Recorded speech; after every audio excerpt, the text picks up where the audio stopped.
নমস্কার, দোলনস কিচেনে সবাইকে স্বাগত। আমার আজকের রেসিপি বেসনের লাড্ডু। একদম পারফেক্ট দানাদার বেসনের লাড্ডু খুব সহজেই বাড়িতে বানিয়ে নেওয়া যায়। দেখে নেওয়া যাক আজকের এই রেসিপিটি। বেসনের লাড্ডু বানাবার জন্য প্রথমেই আমি চিনির ঝুড়োটা তৈরি করে নেব। তার জন্য কড়াই দিয়ে দিলাম 1 কাপ পরিমাণে চিনি আর দিয়ে দিচ্ছি 1/3 কাপ জল। গ্যাসের ফ্লেমটা হাইতে করে দিয়ে চিনিটাকে মেল্ট হতে দেব।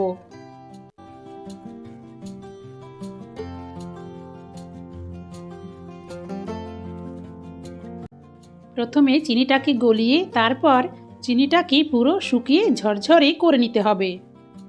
ক্রমাগত নাড়াচাড়া করে চিনির মধ্যে দেখবেন পুরো চিটচিটে ভাব চলে এসেছে।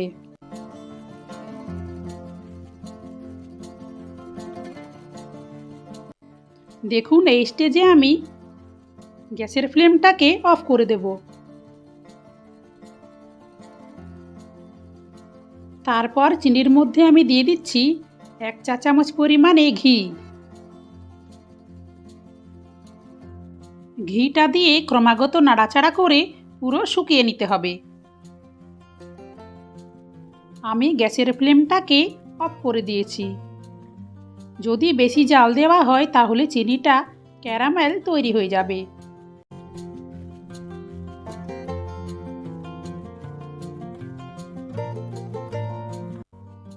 এইভাবে নাড়াচাড়া করেই পুরো শুকিয়ে নিতে হবে।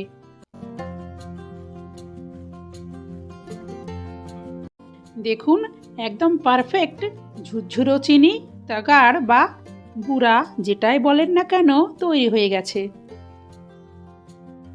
যদি বড় বড় দানা থেকে যায় তাহলে একটু মোটা ছাঁকনি দিয়ে চেলে নিতে পারেন। এখন এক সাইডে রেখে দিচ্ছি। এবার কড়াইতে দিয়ে দিচ্ছি 2 কাপ পরিমাণে বেসন। গ্যাসের ফ্লেমটাকে লোতে রেখেছি। লো ফ্লেমে আমি 6 থেকে 7 মিনিট এভাবেই শুকনো কড়াইয়ে প্রথমে ভেজে নেব। বেসনটা ক্রমাগত নেড়ে যেতে হবে, তা না হলে নিচে পুড়ে যেতে পারে। শুকনো কড়াইয়ে কিছুক্ষণ ভাজার পরে আমি এর মধ্যে ঘি দেব। আমি এখানে 1/2 কাপ পরিমাণে গলানো ঘি নিয়ে নিয়েছি। অল্প অল্প করে ঘি দিচ্ছি আর বেসনটাকে ভেজে নিচ্ছি। গ্যাসের ফ্লেমটাকে কিন্তু লোতেই রাখতে হবে।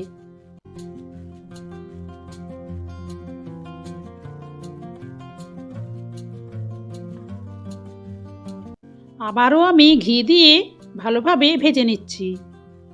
এইভাবে 2-3 চামচ করে ঘি দিয়ে যতক্ষণ না সুন্দর একটা গন্ধ বেরোতে শুরু করছে ততক্ষণ পর্যন্ত ভেজে নিতে হবে।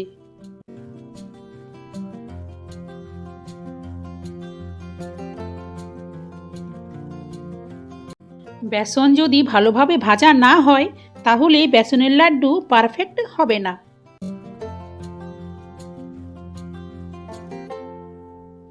আর এখানে অতিরিক্ত ঘিও ব্যবহার করবেন না। অতিরিক্ত ঘি ব্যবহার করলেও কিন্তু লাড্ডু ভালো হবে না।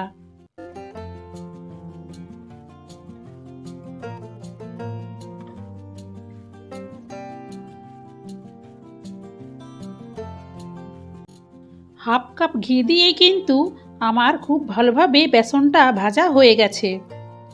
আমি প্রায় 14 থেকে 15 মিনিট লো ফ্লেমে বেসনটাকে ভালোভাবে ভেজে নিয়েছি।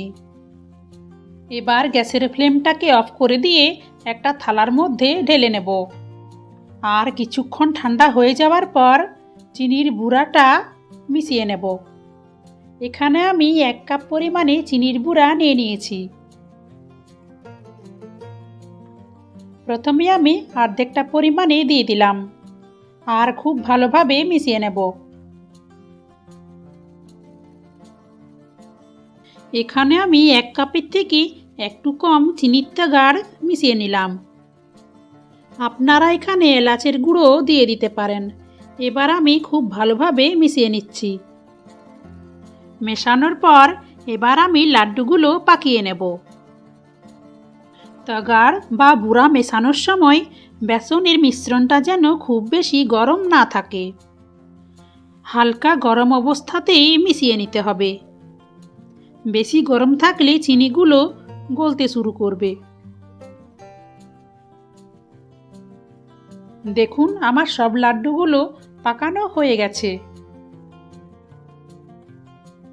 এবার আমি যে গুঁড়া বা চিনির তাগাড়টা রেখে দিয়েছিলাম সেটা দিয়ে লাড্ডুগুলোকে একটু কোট করে নিচ্ছি। তৈরি হয়ে গেছে আমাদের দারুণ সুস্বাদু বেসনের লাড্ডু। আর এই লাড্ডুগুলো অনেক দিন পর্যন্ত স্টোর করে রাখা যায়। তাহলে আজকের মতো এই পর্যন্তই। আবার ফিরে আসবো অন্য কোনো রেসিপি নিয়ে। ধন্যবাদ।